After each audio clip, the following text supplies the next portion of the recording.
Leo had always been a man of low-grade static. Not the sharp hiss of a broken radio, but the dull, persistent hum inside his own head, the nagging, half-formed suspicion that his life was a cheap copy of someone else's masterpiece. He was 34 years old, a decent architect, a passable husband, a forgettable friend. He had mastered the art of being fine, and that was precisely the problem. Fine wasn't happy. Fine wasn't sad. Fine was the gray weather of the soul, the kind of overcast that never quite broke into storm or sunshine. He woke at the same hour, ate the same oatmeal, kissed his wife Elena on the same cheek, and drove the same route to the same glass-walled office where he drafted the same sort of uninspired commercial buildings. His colleagues called him reliable. His boss called him steady. His wife called him present, which was not the same as here. The trouble had started slowly, as most apocalypses do. A forgotten anniversary here. A missed promotion there. The creeping realization that the man in his bathroom mirror had begun to look like a stranger, not an evil one, just an absent one. Someone had been driving Leo's body for years, and Leo suspected it wasn't him. That's why he volunteered for the Somnicorp sleep study. The advertisement had found him at 2:47 a.m., during one of those sleepless orbits through his phone, troubled by indecision, anxiety, or self-doubt. The dual self protocol offers a direct dialogue with your subconscious. Reintegrate. Reclaim. Resolve. The image showed two silhouettes shaking hands inside a glowing sphere. It looked like a tech company's idea of a religious experience. He signed up that same night. Elena thought it was strange. You're going to let a startup plug electrodes into your brain because you felt a little meh at work? It's not meh, he'd said, trying to find the right word and failing. It's like, I'm in a room and the real me is in the next room over, and there's a wall between us. I can hear him sometimes, mumbling, I want to open the door. She'd touched his face then, the way she used to when they were first married. Just be careful, she'd whispered. Some doors are closed for a reason. He'd kissed her forehead and promised. But promises like fine were just another form of static.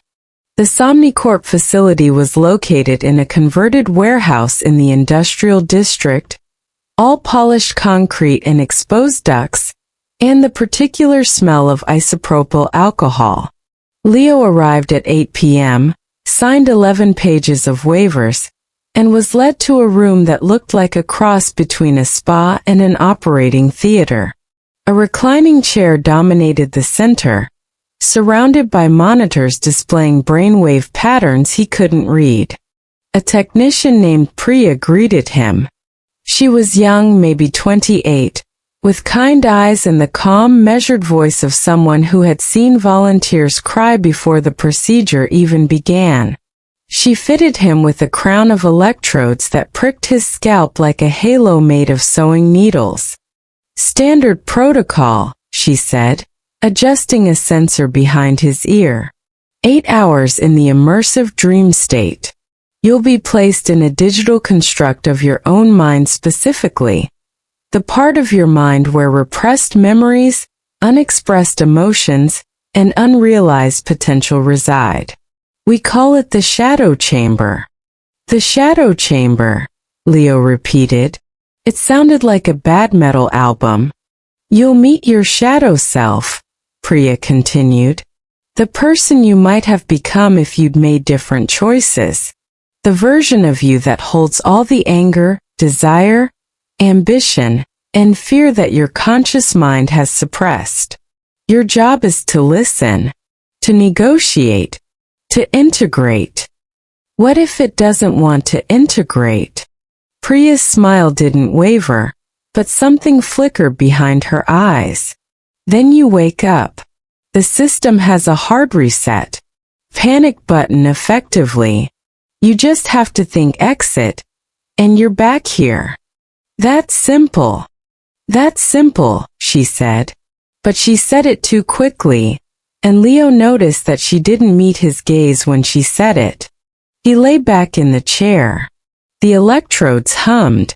Priya dimmed the lights and started the infusion, a mild sedative mixed with a synaptic agonist that Somnicorp had patented under the name Mirrorine. The ceiling above him blurred into a soft white haze. Remember, Priya said, her voice already sounding distant, as if she were speaking from the end of a long tunnel. What you see in the mirror isn't a monster. It's just the you that you forgot. Listen to it. Don't fight. Leo nodded, or thought he did. The white haze swallowed him whole. And then he fell through the floor of the world. He woke in his childhood bedroom, but wrong. The walls were the same beige. The same Star Wars posters hung crookedly above the same knotty pine dresser. His old sneakers sat in the same corner, the laces still tied in the double knot his mother had taught him. But the light was all wrong. It came from nowhere and everywhere.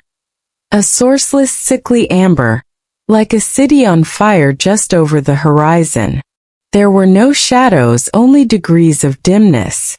The air smelled of ozone and rain on hot asphalt. And sitting on the edge of his childhood bed, wearing his face but not his expression, was a man who could only be described as Leo's evil twin.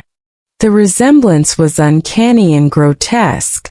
Same brown eyes, same sharp jaw, same cowlick on the left side of his hairline. But where Leo was soft, this man was hard. Where Leo slouched, this man sat with the coiled tension of a predator. His clothes were the same gray hoodie, faded jeans, but they looked different on him, as if his body had been carved from a denser material. His eyes were not kind. They were not cruel either. They were hungry. Took you long enough, the shadow said. His voice was Leo's voice but deeper, roughened at the edges, like a recording played at slightly the wrong speed. I've been in this room for 34 years, waiting for you to show up. Leo tried to speak, but his throat was dry. Who are you? The shadow laughed. Not a friendly laugh.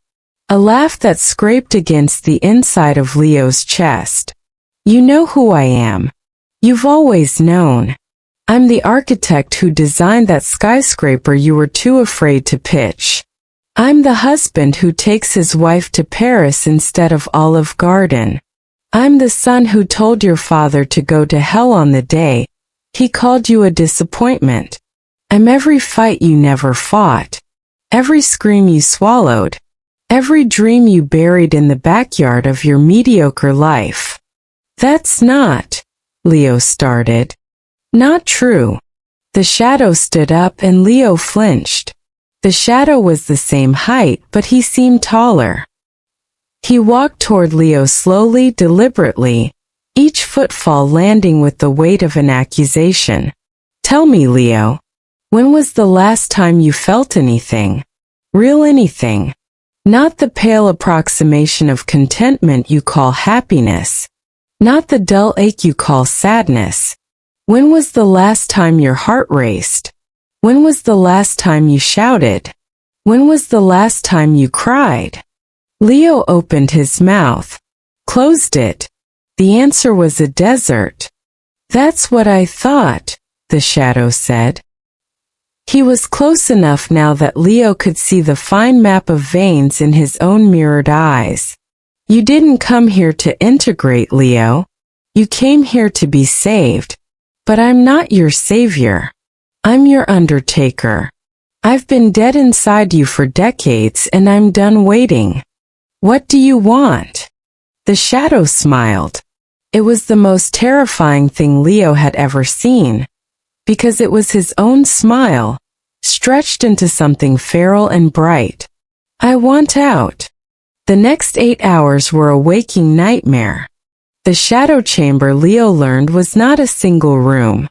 It was an entire architecture of his own suppressed life, built from the bones of every choice he hadn't made. The childhood bedroom opened into a hallway lined with doors, each one labeled with a year and a decision. 2008 art school rejection. 2012 marriage proposal, accepted too quickly. 2015 promotion denied, didn't ask. 2019 father's funeral, didn't speak. The shadow walked ahead of him, opening each door with a theatrical flourish. Behind them were scenes Leo had never lived.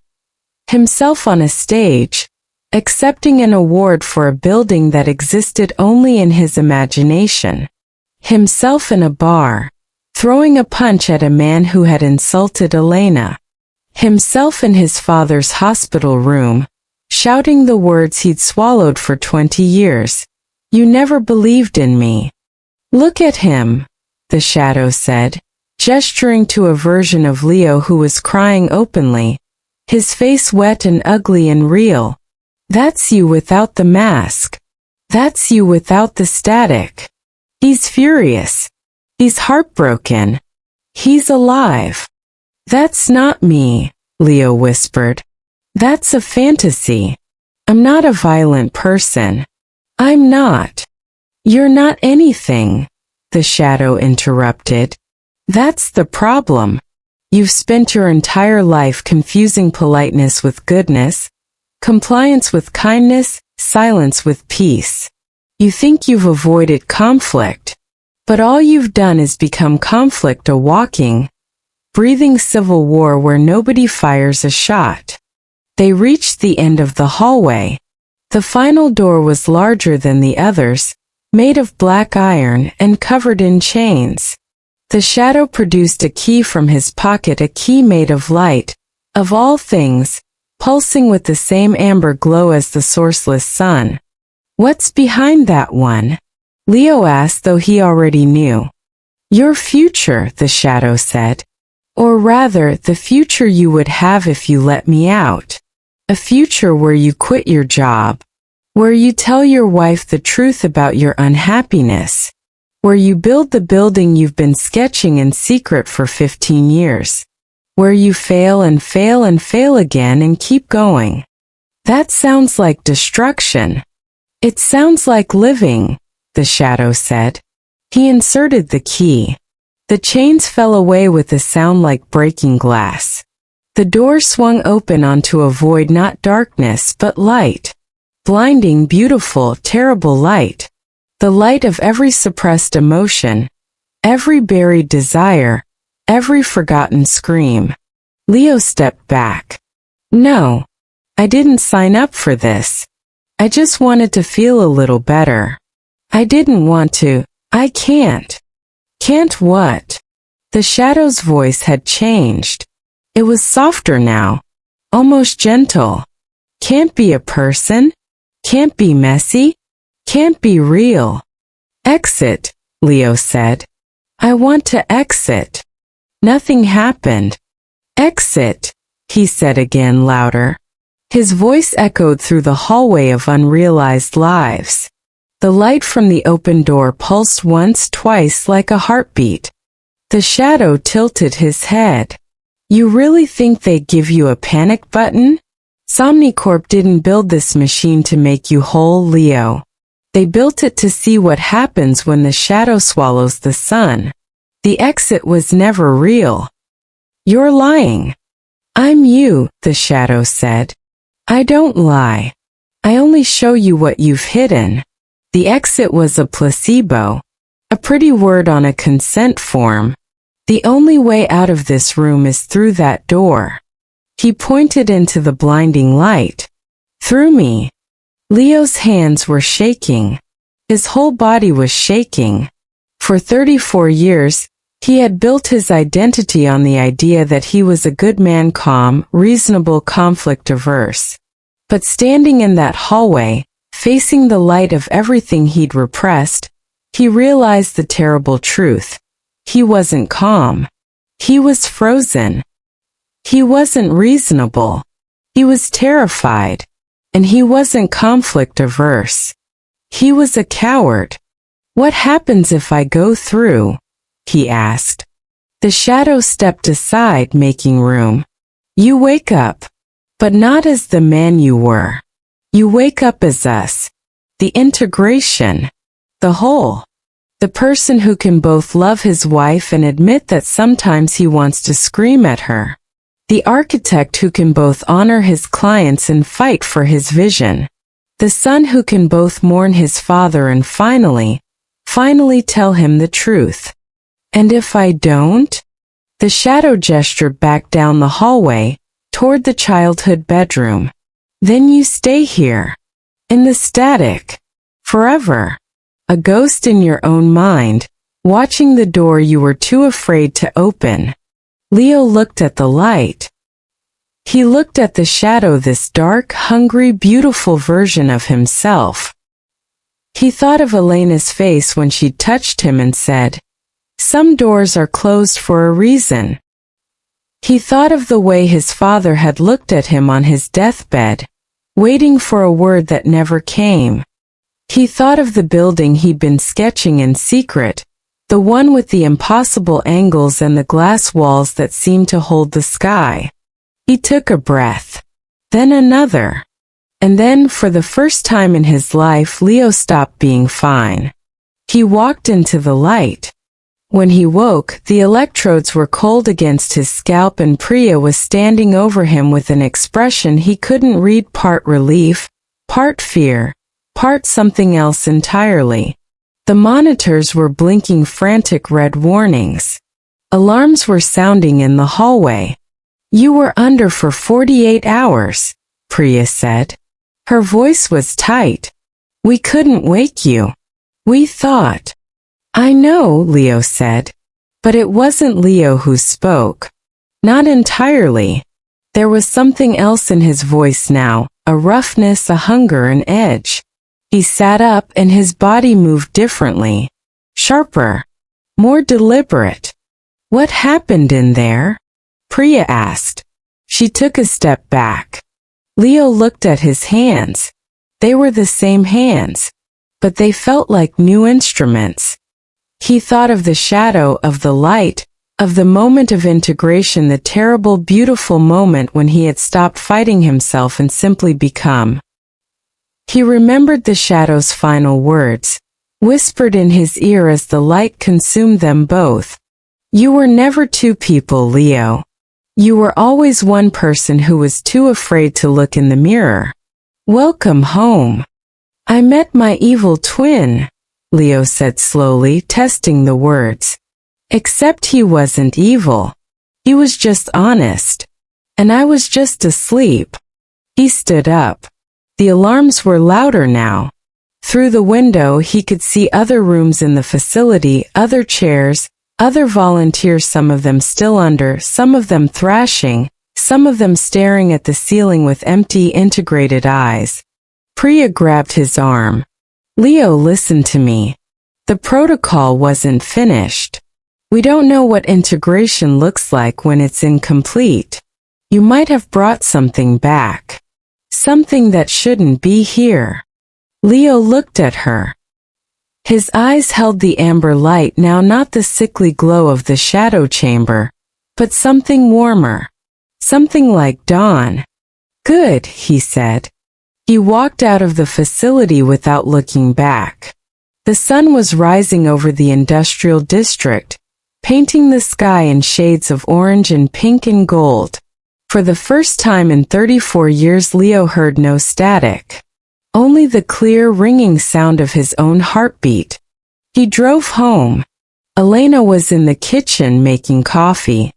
She looked up when he walked in, and her face went through 3 expressions in quick succession. Relief, confusion, and then a slow, dawning wonder. Leo, she said. What happened to your eyes? He crossed the kitchen in 3 strides, took her face in his hands, and kissed her, not the absent peck on the cheek he'd given her every morning for a decade, but a real kiss. A hungry kiss. A kiss that said, I was dead and now I'm alive and I have so much to tell you. When he pulled back, she was crying. "I'm sorry," he said. "I'm sorry I was gone for so long. I'm sorry I made you live with a ghost." "What are you talking about?" He pulled out his phone and opened the sketch of the impossible building, the one he'd been too afraid to show anyone. The one with the glass walls and the angles that shouldn't work and the light that seemed to pour through it like water. "I'm going to build this," he said. "And I'm going to need your help. Not because I'm weak. Because I'm done pretending I can do it alone." Elena stared at the sketch. Then at him. Then back at the sketch. "I don't understand," she whispered. "Who are you?" Leo smiled. It was his own smile, but different. Brighter. Sharper. The smile of a man who had looked into the abyss and found not a monster, but a mirror. "I'm the whole story," he said. "Both parts. The good twin and the evil twin. The dreamer and the doer. The one who was too afraid to live and the one who finally decided to try." Outside, the sun cleared the rooftops. The static was gone. And for the first time in his life, Leo heard the world the way it had always meant to be heard. Loud, chaotic, terrifying, and absolutely heartbreakingly beautiful. He was no longer fine. He was everything.